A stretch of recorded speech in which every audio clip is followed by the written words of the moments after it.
긴 본문입니다만은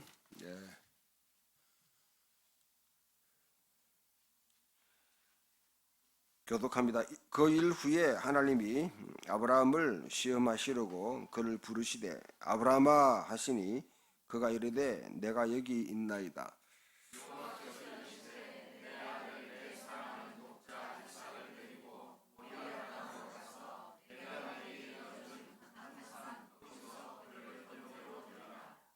하나님이 아침에 일찍이 일어나 나귀의 안장을 지우고 두 종과 그의 아들 이삭을 데리고 번제에 쓸 나무를 쪼개어 가지고 떠나 하나님이 자기에게 일러주신 곳으로 가더니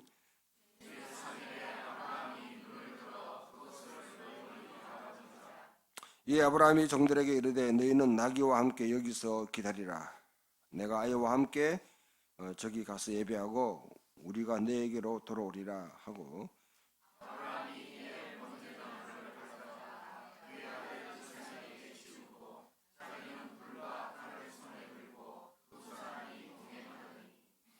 이삭이 그 아버지 아브라함에게 말하여 이르되 내 아버지여 하니 그가 이르되 내 아들아 내가 여기 있노라.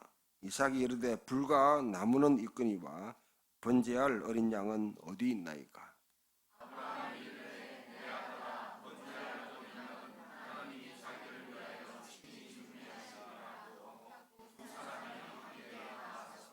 하나님이 그에게 일러주신 곳에 이른지라. 이에 아브라함이 그곳에 제단을 쌓고 나무를 벌려놓고 그의 아들 이삭을 결박하여 제단 나무 위에 놓고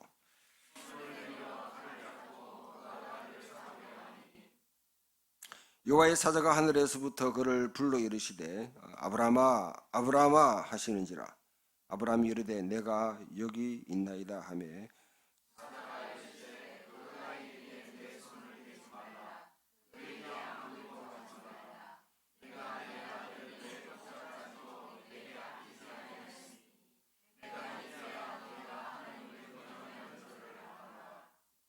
아브라함이 눈을 들어 살펴본 적 한 순양이 뒤에 있는데 뿔이 수풀에 걸려 있는지라. 아브라함이 가서 그 순양을 가져다가 아들을 대신하여 번제로 드렸더라.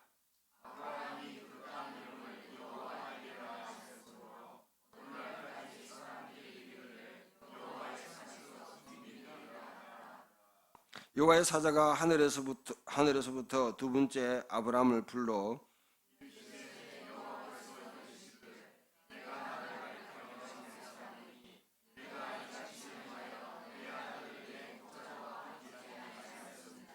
내가 내게 큰 복을 주고 내 씨가 크게 번성하여 하늘의 별과 같고 바다의 모래와 같게 하리니 내 씨가 그 대적의 성문을 차지하리라.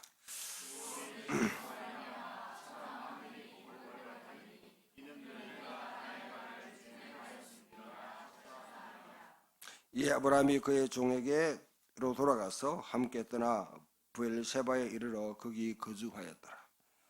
네, 이제 히브리서 11장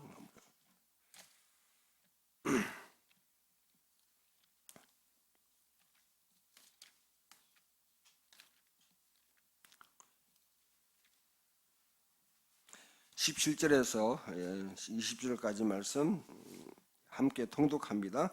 자, 시작. 아브라함은 시험을 받을 때에 믿음으로 이삭을 드렸으니 그는 약속을 받은 자로 돼 그 외아들을 드렸느니라. 그에게 이미 말씀하시기를 내 자손이라 칭할 자는 이삭으로 말미암으리라 하셨으니 그가 하나님이 능히 이삭을 죽은 자 가운데서 다시 살리실 줄로 생각한지라. 비유컨대 그를 죽은 자 가운데서 도로 받은 것이니라. 믿음으로 이삭은 장차 있을 일에 대하여 야곱과 에서에게 축복하였으며. 아멘. 네.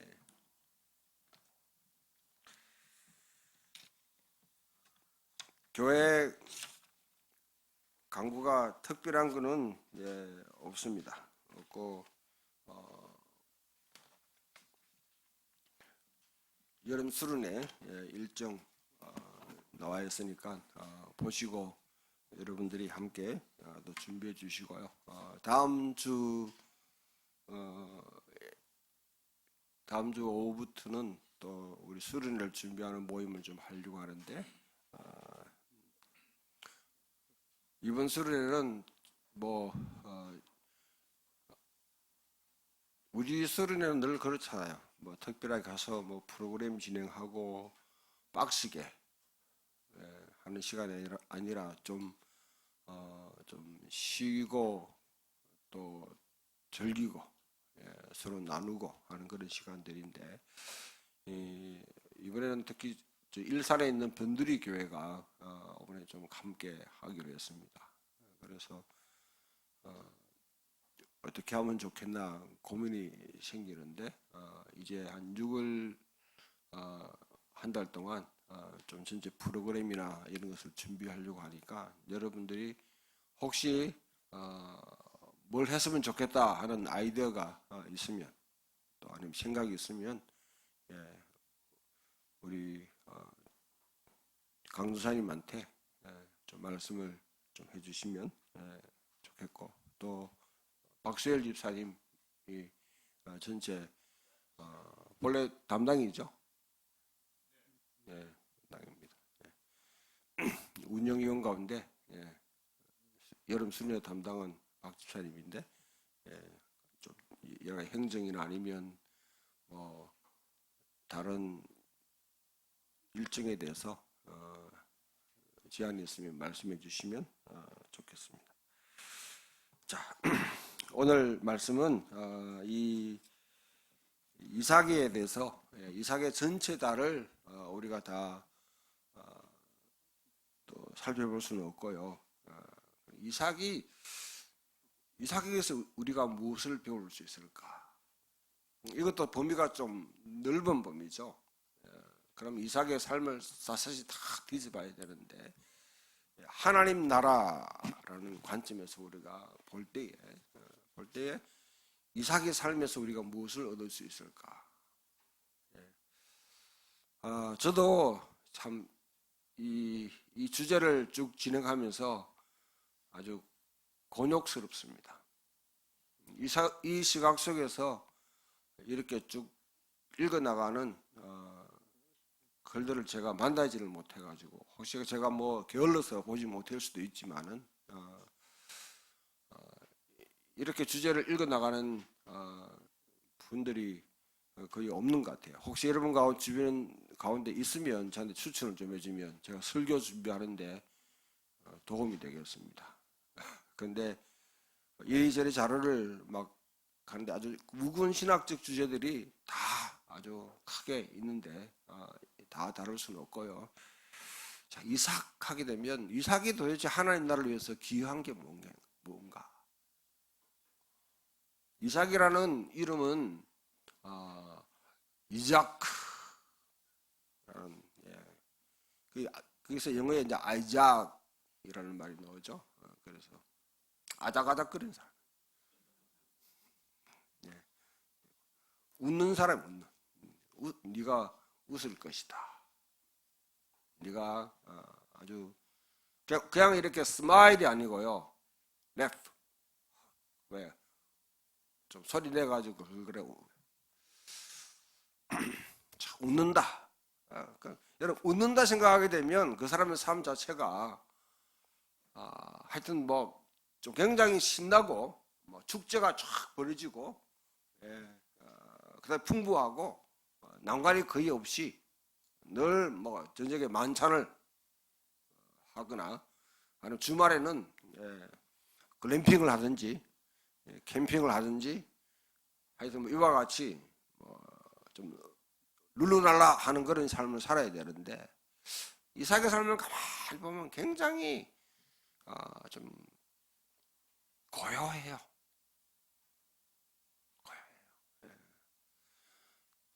큰 격변이 별로 없는. 이삭은 굉장히 좀 수동적인 사람. 이삭이 적극적으로 뭐 향한 게 없어요. 늘 주변 사회에 직면해 오는 여러 가지 상황들 속에 그냥 하게 대응한 사람. 첫 번째 사건이 여기 오늘 22장의 이 사건인데요.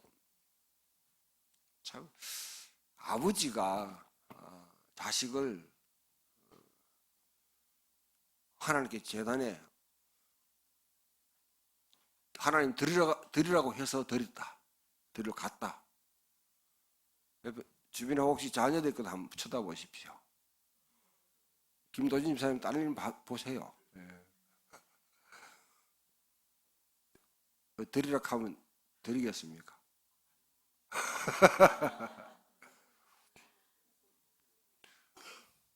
그건 곤란해지는데.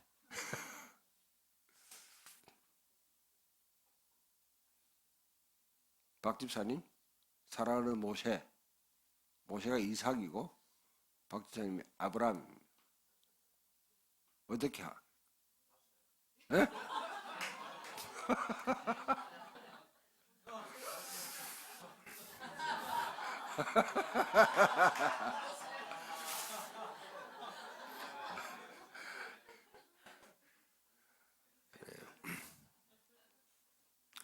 그렇죠. 이게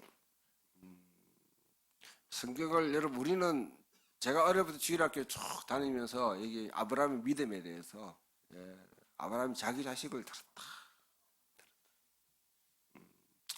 연극도 하고 또 여기까지 여러 가지 참 아주 의대롭게 신앙의 어떤 그런 묘미를 읽었는데 제가 이제 이 신학을 특히 이제 성서학이죠. 성서학을 공부하면서 참 가장 곤욕스러운 게 사실 이 부분이에요.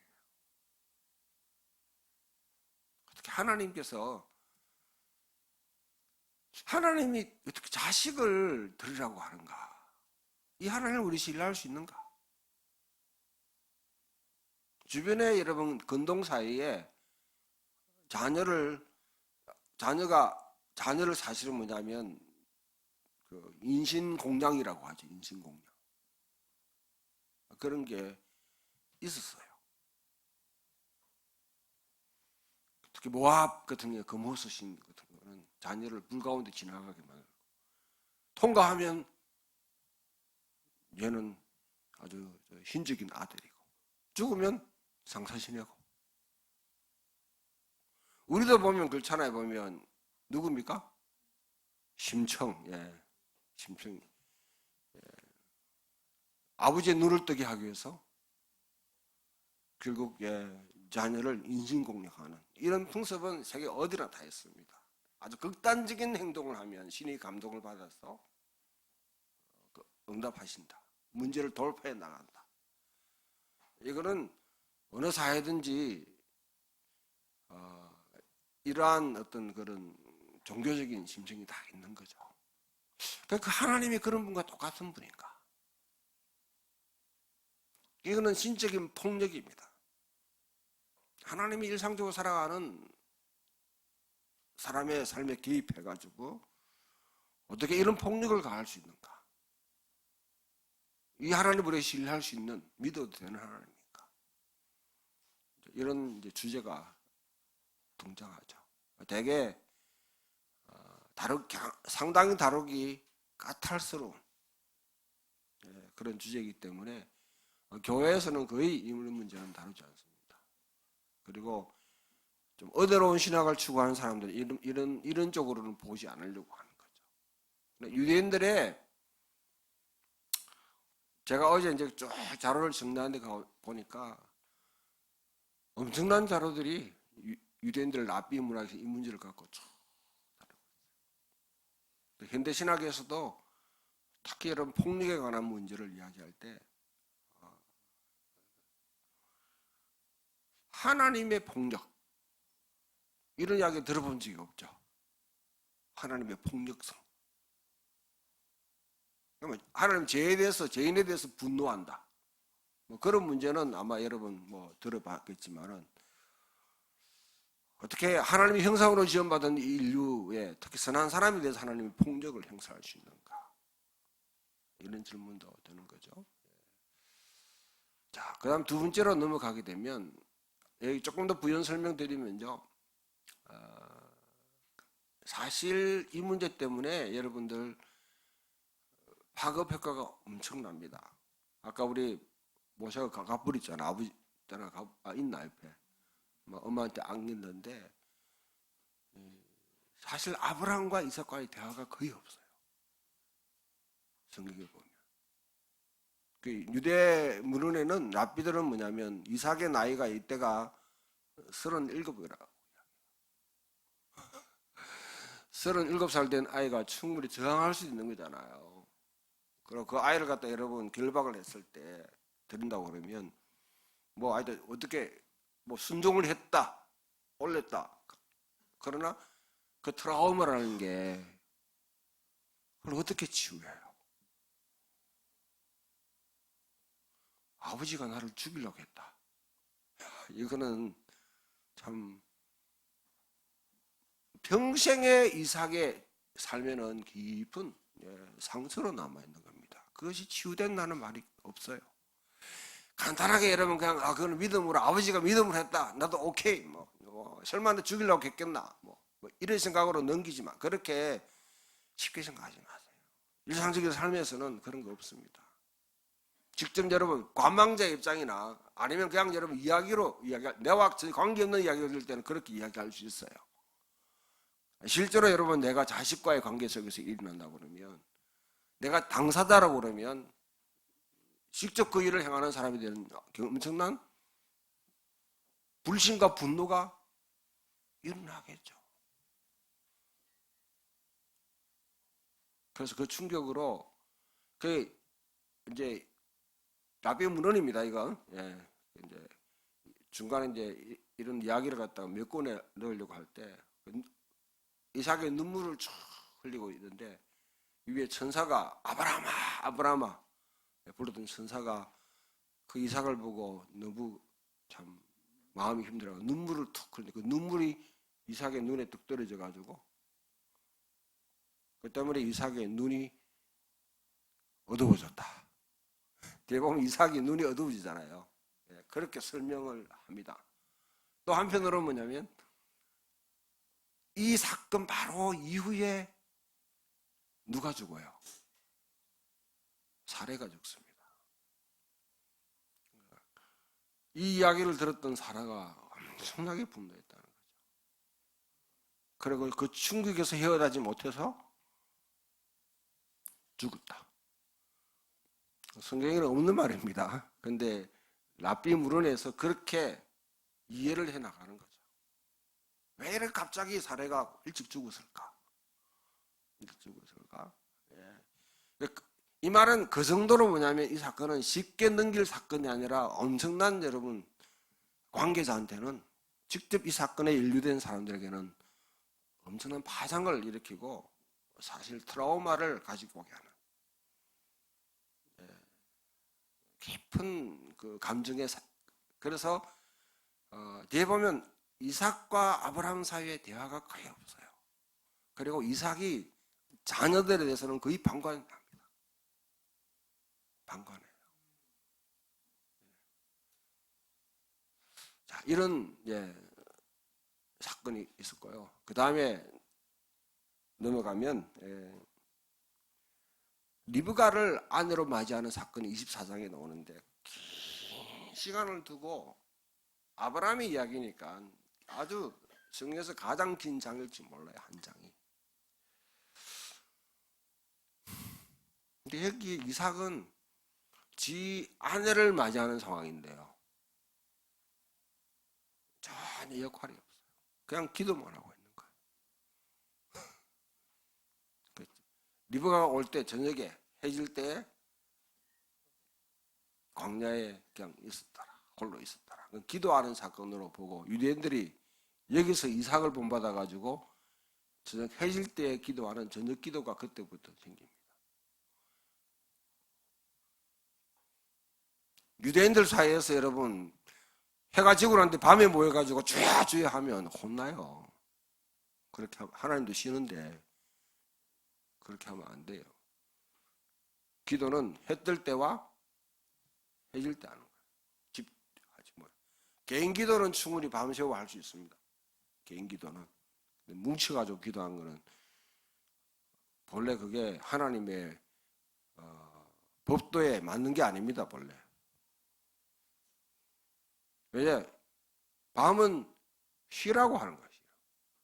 안식의 시간에 눈 떠가지고 쭈야 하면 하나님이 이놈 이렇게 해놓으면 이제 한국 교회는 하여튼 우리 신앙생활의 전통하고는 많이 차이가 나죠. 그러니까 우리 이 신앙생활도 여러분 문자 그대로 여러 개 따라할 필요는 없지만은 조금 인간적인 삶에 대해서 배려를 전혀 하지 않는, 그냥 여러분 종교적인 열심으로 사실은 아주 정상적으로 살아가는 사람의 삶의 리듬, 저녁이 되고 아침이 되니 첫째 날이었더라. 하루가 지나갔다는 거죠. 쉴 때는 하나님이 창조의 질서 가운데 쉴 때는 좀 쉬어야 되는데 날 불러내요. 저도 많이 그렇게 합니다만은 지금은 이제 지금 상황은 또 많이 달라졌죠. 여기 축구 보고 어제 우리 백집사님은 3시 반까지 다 봐가 알지? 3시 반에 시작했으니까 7시까지 봤네. 영년까지 봤으면. 솔직하게 고백해요. 자꾸. 그래 지금 눈이 가물가물하다 지금. 이런 열정도 필요해요. 우리 개인적인 삶에 이제 이렇게 있는데 지금 글로벌화된 이 사회 속에 옛날의 법칙대로 여러분 밤에는 다 자라, 불 끄고 자라 이렇게 하면 그거는 이제 시대착오적인 생각이죠. 아무튼 여러분 이삭이 그와 같이 하면서 아버지가 종에게 시켜가지고 데리고 온 여인을 아무런 여러분 그거 없이 그냥 받아들이는 거예요. 이게 가능해요? 가능해요. 우리 김도진 사님 따님 2분이 있는데 아버지가 그렇게 하면 하겠어요? 예. 제가 바보죠. 상식이 안 맞는 거죠. 지금 고대 사회에서는 그렇게 했습니다. 옛날 어르신들 보면 김노민 선생님, 권사님 옛날에 그런 일 많았죠. 어른들이 데리고 오면 그냥 아무 말도 못하고 그냥 같이 살아야 되는 평생. 예? 예. 그런 상처를 이야기하시는 분들 말씀을 많이 저도 들었습니다. 아무튼 이제 그냥 그렇게 받아들여요. 그런 상황. 그 다음에 또 한 가지 보게 되면 26장에 보면 이제 이 부엘세바라는 곳에 이렇게 거주하는데 옆에는 블레셋 사람들이 있다는 거죠. 있는데 하나님께서 이삭의 복을 콱 주셔가지고 부자가 됐어요. 부자가 됐어요. 그러니까 그 땅에 거하면서 2가지 일이 생기는데 그 땅 아비멜렉이라는 이놈이 제가 아버지한테도 아브라함한테도 그랬는데 또 뭐냐면 이삭한테도 리브가를 탐해가지고 자기 이제 첩으로 삼으려고 후궁으로 삼으려고 하다가 하나님께 혼났죠. 이놈의 자식 해가지고요. 손대지 마라 이래가지고 이제 돌려보내고 난 뒤에 어떤 일을 하면 블레셋 사람들 시기하는 거예요. 이놈이 우리 가운데 들어와가지고 부자된 누꾸고. 그러니까 고대 사회 여러분 사람들의 생각은 일단 제한된 자원, limited good이라는 건데요. 이거는 파이는 한정되어 있다는 거죠. 2 사람이 먹으면 반반씩 먹을 수 있는데 남을 수도 있어요. 그런데 파이 한 조각 가지고 우리 전체 다 먹으라 하면 먹어도 시원찮고 사실 여러분 그것 때문에 좀 더 많이 먹으면 혼나기도 하고 시기하게 되죠. 고대 사회는요 농부들의 본능적인 시기심이 있습니다. 부자를 보게 되면 저거 우리 건데 저놈이 더 많이 가졌다. 그거는 여러분 경제학적으로 설명할 수 없는 사람들의 일반 인류학적인 생각이에요. 부자를 보게 되면 부자로 인정하는 것이 아니라 저거 도둑놈이다. 내 거 가져갔다. 가난한 사람은. 왜냐하면 빈익빈 부익부니까요. 다 똑같이 하나님이 다 할당을 했는데 어떤 사람이 많이 갖고 있으면 거기 또 가난한 사람이 있잖아요. 그 가난한 사람들은 내가 왜 가난하냐? 저놈이 더 많이 가졌기 때문에 그렇다. 더 많이 먹었기 때문에 그렇다. 그 생각을 가지는 거죠. 그 사이에서 뭐냐면 이삭이 막 부강하게 되니까 시기심이 나는 거죠.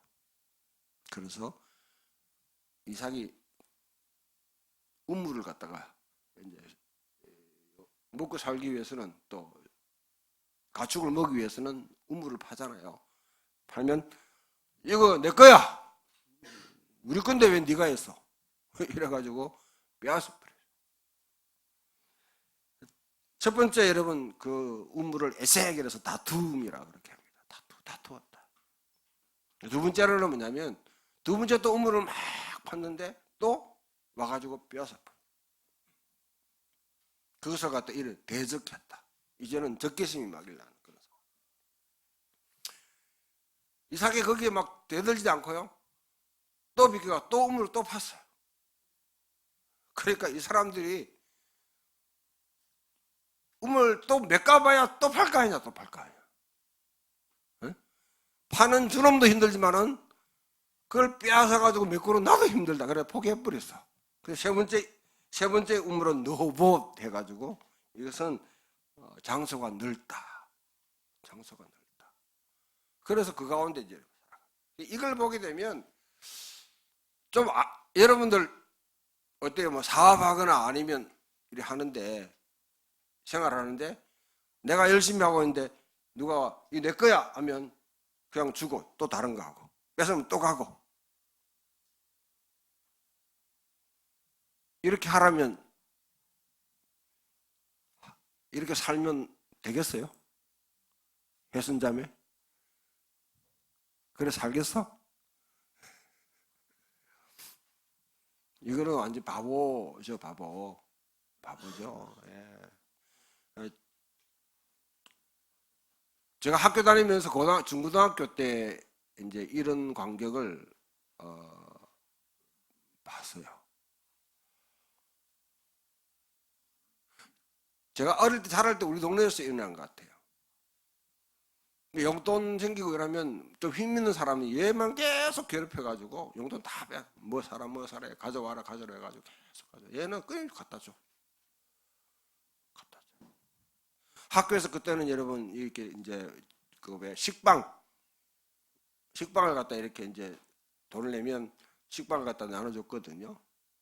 제가 1, 2학년 때까지는 무료 급식이었고 그 다음에 3학년 때부터는 유료 급식 해가지고 학교에서 빵도 주고 우유도 끓였습니다. 우유도 끓여가지고 배급을 했는데 얘가 타면 그냥 뭐냐면 얘는 집 먹을 것 하나도 없어. 다 뺏어가 버려. 근데 이놈은 뭐냐면 그냥 그렇게 살아. 그래서 내가 신이 나가지고 이 바보 천식한 놈아 왜 그래 사노 하니까 그렇게 해야 지가 평안하대. 이삭이 보면 또 이런 사람.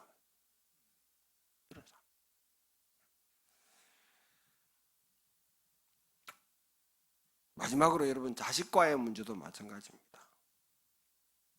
에서와 야곱을 낳았는데 이게 한 놈은 산토끼고 한 놈은 쥐토끼야. 그런데 사실 이삭의 편은 아무도 없어요. 물론 에서가 여러분 이삭의 편을 좀 들어가지고 뭐 가져왔지만은 하는 행동이 보면 이건 거짓거리밖에 없어요.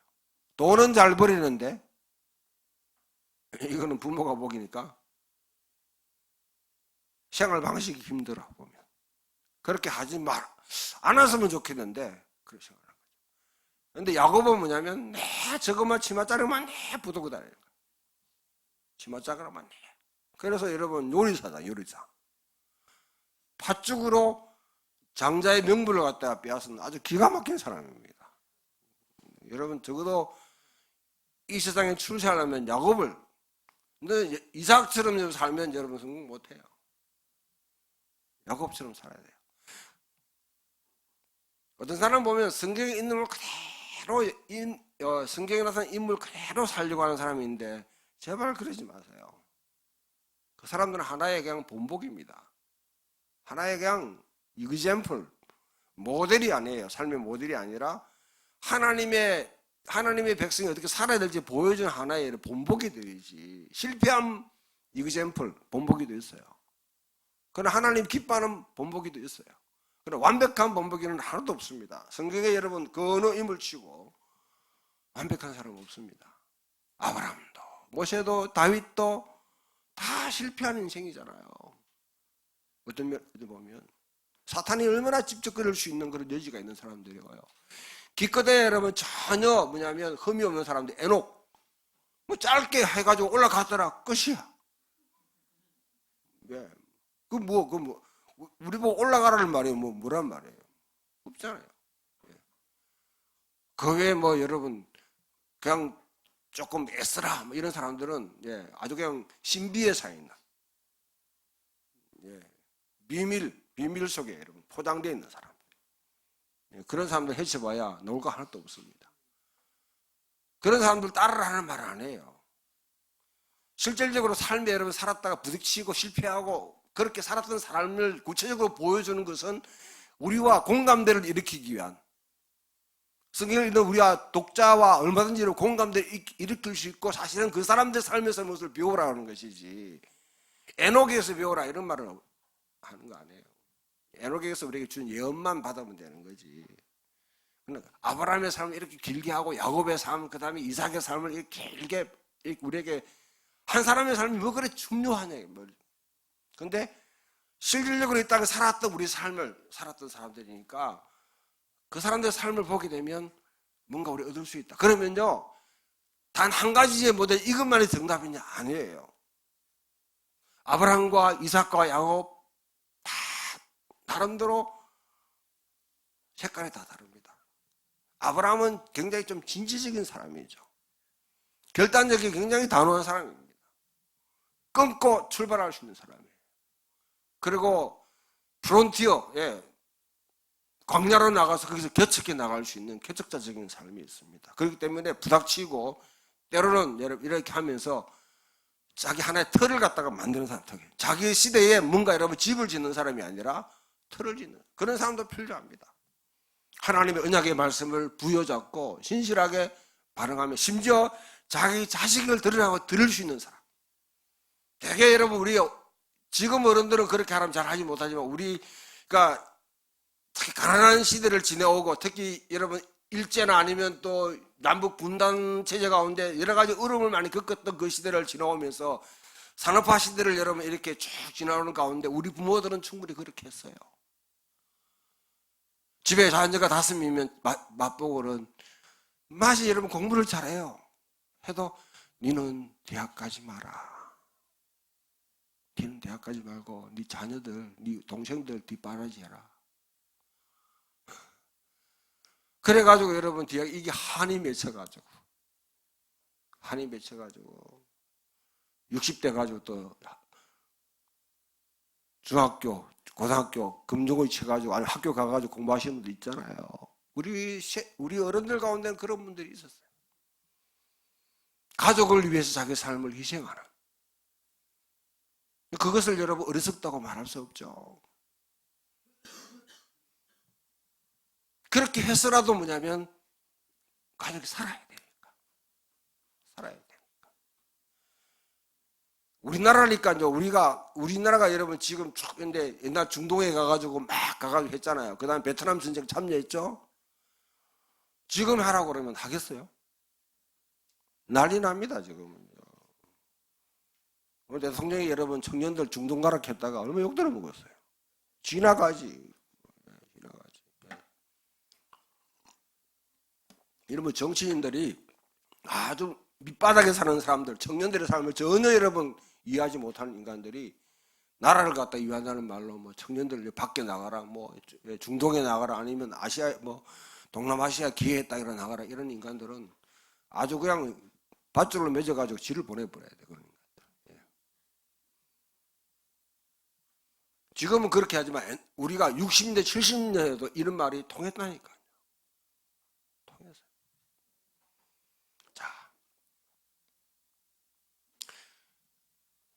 근데 야곱은 보면 참 욕심이, 이거는요, 처음 시작부터 끝까지 다 욕심이야. 근데 어떻게 여러분 성경에 보게 되면 아주 이해할 수 없는 부분이 뭐냐면, 하나님께서 너는 에서를 미워하고 야곱을 사랑했다. 이게 여러분 현대 우리 지금 뭐냐면 한국적인 상황 속에 이런 이야기를 하게 되면요, 이 하나님은 아주 비윤리적인 하나님이고요. 이 하나님은 믿으면 안 되는 하나님. 사회를 망치는, 인간 삶을 망치는 하나님. 에서와 같이 자기 삶에 충실하게 살았고 정말 열심히 일했고 자기 나름대로 노력했던 사람은 인정하지 못하고 아주 탐욕으로 얽어진 수단과 방법을 가지고 자기 축제한 사람을 축복하는 하나님, 그를 사랑하는 하나님, 이 하나님이 믿었어요? 근데 이것도 하나의 삶의 방식이라는 거죠. 우리 윤집사님은 저한테 늘 불만이 왜 구체적으로 이그젠플을 주시지 않냐고, 어떻게 살아란 말이냐 이렇게 늘 따지고 이렇게 하는데, 아직도 불만이 늘 가득 찬 모양인데, 저는 획일화된 사회, 단 하나의 그런 그 정답만 있다고 하면 난 이야기해 줄 수 있어요.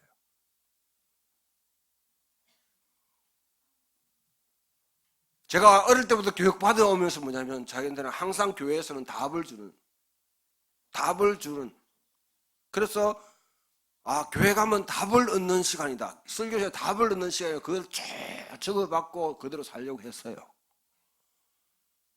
근데 이제 여러분, 제가 목회자가 돼가지고 여러분들의 삶을 보면서 정직하게 이야기하면, 교회에서 답을 얻는 시간이 아니라 교회에서는 질문을 얻는 시간이에요.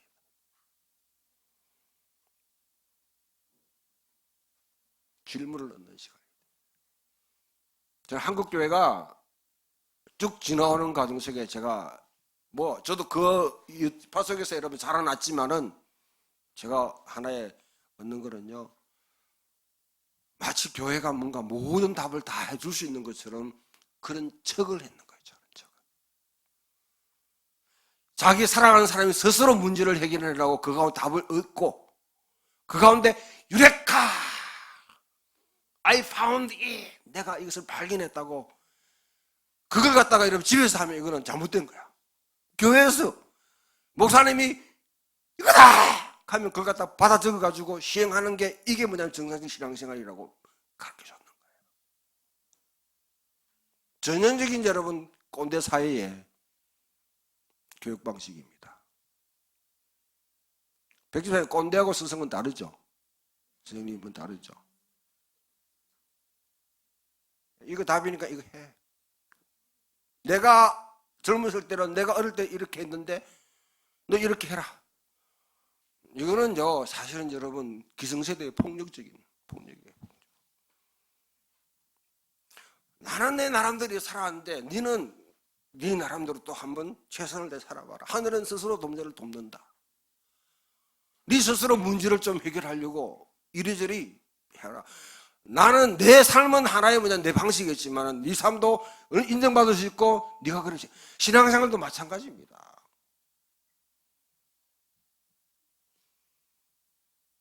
아브라함의 삶도요, 얼마든지 우리가 본받아야 될 본보기들이 있고요. 야곱의 삶도 나름대로 여러분 생존의 위기에 직면한 사람들의 삶을 밑바닥에 여러분 살아야지 나는 존재할 수 있다, 내가 여기 버텨야 존재할 수 있다고 생각하는 사람들의 이 삶의 삶을 아주 도덕적인, 윤리적인 거룩한 잣대로 갖다 대는 거는, 이거는요, 이게 도덕적인 폭력이에요. 야곱의 삶도 얼마든지 여러분 하나님이 그를 사랑하셨더라. 왜 사랑하셨을까? 그거는 다음 주가 될, 그 다음 주가 될지 모르지만 이야기하고요. 오늘 이삭, 남은 시간 동안 이삭 생각해보면, 저는 온전한 자는 복이 있나니 제가 땅을 기업으로 받을 것이며. 이 온유하다는 말은요, 온순한 사람, 순종 잘하는 사람, 대꾸하지 않는 사람, 뭐라 해도 뭐냐면 싱긋이 웃는 사람, 그 이삭이 웃는다. 이렇게 여러분 이해하면 땡! 저는 그거 아니라고 생각해요. 저는 아니라고 생각해요. 온유하다는 말은 이삭의 삶을 보면 특출하지 않아요. 영웅이 되고 싶은 여러분 욕심이 전혀 없었어요. You are special one. 특별한 한 사람이 되려고 추구도 하지 않았어요. 그냥 일상적인 삶을 살아갑니다. 가장 평범한 사람이에요. 하나의 가장으로서, 하나의 자식으로서 자기 삶을 꾸준히 꿋꿋하게 살았는데 그 가운데는 특별하게 내세울 게 전혀 없어요. 늘 짓밟히고 하라는 대로 하고, 사실은 우리의 삶, 대부분의 사람들이 살아가는 삶의 방식을 살았잖아요. 그런데 그 가운데서도 이삭은요, 아버지로부터 받은 언약, 아버지가 미울 수도 있어요. 저는 제가 만약 아버지가 그랬다면 저는 아버지를 미워할 거예요. 저는 말도 안 할 거예요. 자식들이 여러분 그와 같이 지맛대로 막 다듬으면요, 호적이 좀 펴쁘든지 저 성갈머리는 그렇습니다. 근데 이삭은요, 그걸 막 자기 몸으로 다 받아내요. 저는 이걸 생각하면서 눈물이 꽉 나더라고요. 가슴이 찡해지는 게, 참 이 땅에 여러분 그냥 평범하게 이름 없이 그냥 쭉 살았던 분들의 삶이 아닌가. 어떻게 이렇게 살았을까? 어떻게 이렇게 살았을까? 아케이다.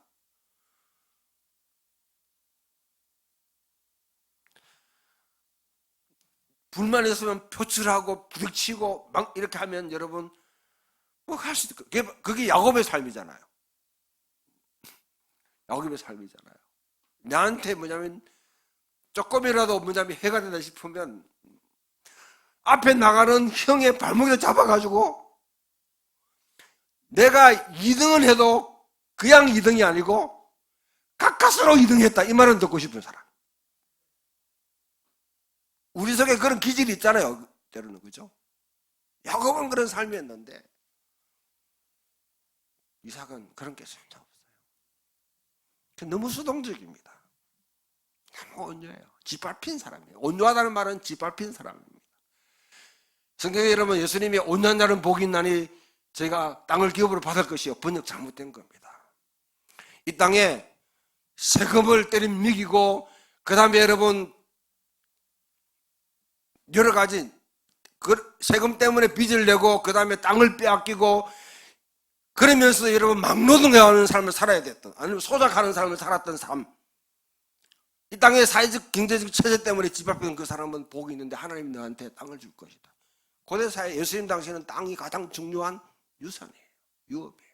부모로부터 물려받는 거예요. 그걸 갖다가 하나님이 주신다고 복을 주신 거예요. 이삭도 마찬가지죠. 아버지한테 치고 자식한테 치고 주변 사회에 치고, 그러면서도 정하지 않는, 자기의 발언권을 갖다가 내재하지 않는 이 사람한테 우리가 뭘 배울 수 있겠는가? 성경은 여러 가지 답을 하면, 첫 번째, 바울은요, 이 사람에게서 진정한 자유가 뭔지를 이야기해요. 제가 어떻게 바울은 여기서 자유를 얘기했을까? 누구한테 얽매이지 않는, 율법에 매이지 않는, 법에 매이지 않는. 그러니까 이래저래 시달리기도 하죠. 자기를 보호해 줄 수 있는 사람, 자기를 디펜스 해줄 수 있는 사람이 전혀 없어요. 그러나 그는 영혼은 자유로운 사람. 두 번째, 히브리서 기자는 짤막하게 아브라함부터 받은 그 축복을 자기 자녀에게 복을 축복했던 사람이다. 축복했던 사람. 이삭은 높은 산이 되려고 하는 사람은 아닙니다. 큰 구름이 되려고 했던 사람도 아니에요. 영웅이 되려고 하는 생각은 조금도 없습니다. 그러나 묵묵하게 자기 삶을 살아가며 다리 놓는 사람, 험한 세상에 다리가 돼요. 나를 통해서 다음 세대가 이어줄 수 있다고 그러면 나는 온갖 수모와 어려움 다 몸으로 받아낼 수 있는 사람. 어쩌면 우리가 여러분 매 주일마다 부르는 삶의 작은 일에도 주님을 닮기 원하네. 그 길, 그 좋은 길로 가길 원해. 그 다음에 뭡니까? 응? 예, 나의 작음을 알고 그분의 크심을 알면 소망. 그래서 또 주 높은 산이 되기보다는 작은 하나의 언덕이 되어서 남한테 기댈 수 있는 언덕이 된다면, 내가 가는 길만 비추는 삶이 아닌 누군가의 길을 비출 수 있다면,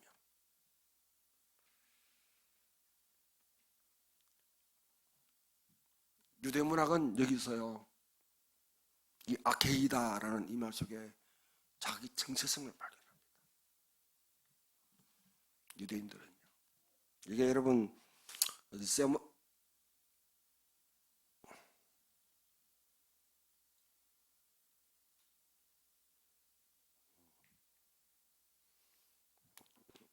이 그림의 주제가 뭐냐면 스타디 오브 아케이다. 이 주제는 유대인들 문학이나 아니면 여러분 서양 화가들은 굉장히 많이 그려졌던 그림인데요. 하여튼 이 그림 설명하려면 이 여기 나오는 이 사람은 아주 이거는 유명한 그림이죠. 바르사바 그 아우슈비츠의 그 캠프에 유대인 소년이 손을 들고 나오는, 이게 바로 유대인들은 자기들의 삶이 바로 이거다고 생각하는 거죠. 총을 겨눈 자한테 손을 들고 나올 자기 집을 나설 수밖에 없는 이 소년. 이 아우슈비츠의 그림을 여기에 그리고 있습니다만은, 이건 설명에 넘어가고, 이게 아케이다라는 게요, 자신이 신이 불을 갖다가 지금 짊어지고 묶여 있어요. 그러면서 손은 이렇게 들고 있어요. 십자가를 지고 가는 이삭이 나무를 메고 올라가는 장면. 아우슈비츠에서 600만 비롯해서 여러분 600만 명이 죽어갔던 삶을 갖다 이 그림 하나로 지금 이야기하는 거죠. 계속해서 손을 들고 있죠. 이 사람 그림은 이 다윗의 별 6개 날개 스랍 속에 있으면서도 손을 들고 있어. 날 향기는 없어졌어. 이 그림은 다음 기회가 되면 또 사무엘 박에 대한 그림을 좀 설명하기로 하고요. 자,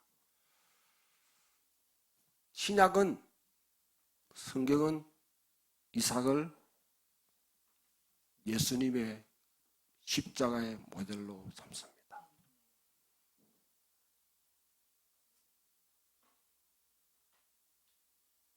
십자가에 죽으신 예수님, 십자가의 그 아들을 십자가에 달리도록 내버려 두었던 그 하나님은 바로 아브라함이고요, 십자가에 달리는 예수는 이삭입니다. 이삭이 그 자리에서 엘리 엘리 나마 사박다니, 나의 하나님 나의 하나님 어찌하여 나를 버리셨나이까. 이 말은요, 아버지 아버지 나한테 왜 이러십니까? 왜 나를 버리십니까? 아무런 도움이 없는, 누구도 도움을 줄 수 없고 모든 관계 다 단절된 가운데서라도 그래도 그 가운데 믿음을 지켜나가며 죽더라도 아버지를 기억하고 하나님을 기억하고 살아가는 사람이었습니다.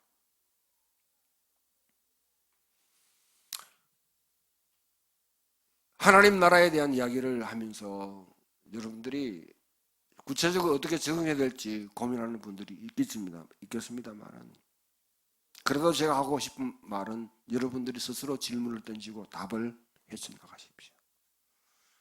그러나 제가 분명히 말씀해 줄 수 있는 것은 여러분들 돈으로 사는 세상에 돈으로 나는 이기겠다고 하고 돈으로 하나님의 나라, 하나님의 뜻을 이해한다면 여러분들 돈의 노예가 됩니다. 권력이 장땡이가 되는 이 세상 속에 권력을 취득해야지 나는 권력을 가지고 뭐냐면 하나님 나라, 하나님 뜻을 펼치겠다고 하는 사람은 권력의 종이 됩니다. 여러분들 그러나 출세를 해야 되고 뭔가 여러분 가져야 되고 뭔가 해야 돼. 내가 이겨야만이 빅토리 승리해야만이 여러분 내가 뭔가 할 수 있다면 착각입니다.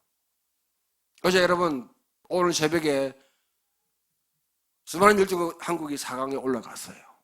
근데 그 정감독 정정 무슨 감독입니까? 정정호 감독입니까? 하여튼 그 감독이 전혀 무명의 감독이잖아요. 유명한 감독이 아니잖아요. 국가대표를 한지도 모르겠지만 아무튼 여러분 그분이 했던 말에 제가 감동을 얻는 거는요. 4강에 올라가는 것이 아니라 4강이 목표가 아니라 4강에 올라가는 게 아니라 선수들이 이것을 즐기고 기억하는 것이 더 중요하다. 왜? 20세의 여러분 젊은 청년들인데 성부에 내몰려가지고 그 가운데 루즈와 위너가 생기는 성자와 패자가 생기는 이 세상을 갖다가 이 사람은 보지 않는 거예요. 나는 위대한 감독이라고 생각해요.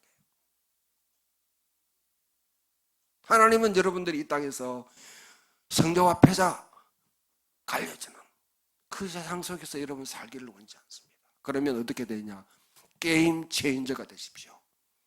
게임의 판도를 바꾸는 사람들. 왜? 게임의 룰을 바꿔보면 돼요. 돈으로 승부하는 사람, 나는 돈으로 살지 않겠다고 해버리면 돈이 아무리 여러분 지배하는 세상에 너는 그대로 살아라. 나는 그렇게 살지 않겠다. 다른 길로 가는 거죠.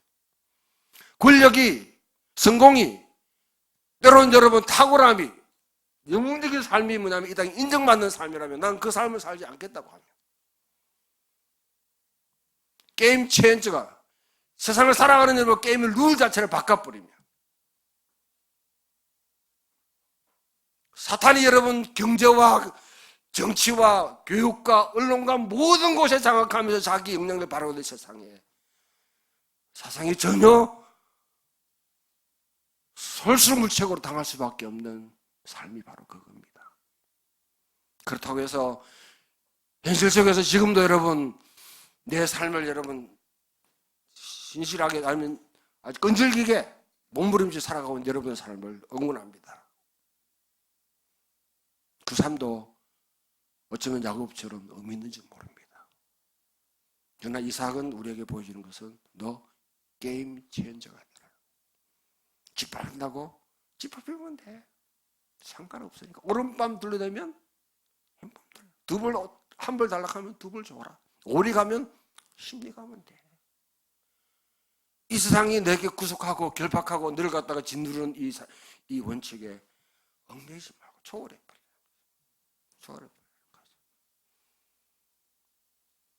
그러면 가난한 자는 복 있나니 저희가 하나님 나라가 저희 것이며 애타오는 자는 복이 있나니 제가 위로를 받을 것이며 온유한 자는 복이 있나니 저희가 땅을 기업으로 받을 것이며 화평케 자는 복이 있나니 저희가 하나님의 아들이라 일컬음을 받을 것이며 하는 이 여러분 복된 말씀들이 아마 뭔가 가슴에 내와 뭔가 관계돼서 뭔가 이해가 되기 시작하고 풀어지는 그런 삶을 살게 될 것입니다. 묵묵하게 그래도 하나님 주신 약속 내 이 신앙은 다음 세대에게 물려주신다는 나는 망가지고 나는 문드러지고 드러나지 않지만 이 신앙을 이어주는 하나의 다리로 나눠 살겠다는 삶도 충분히 가치가 있고요.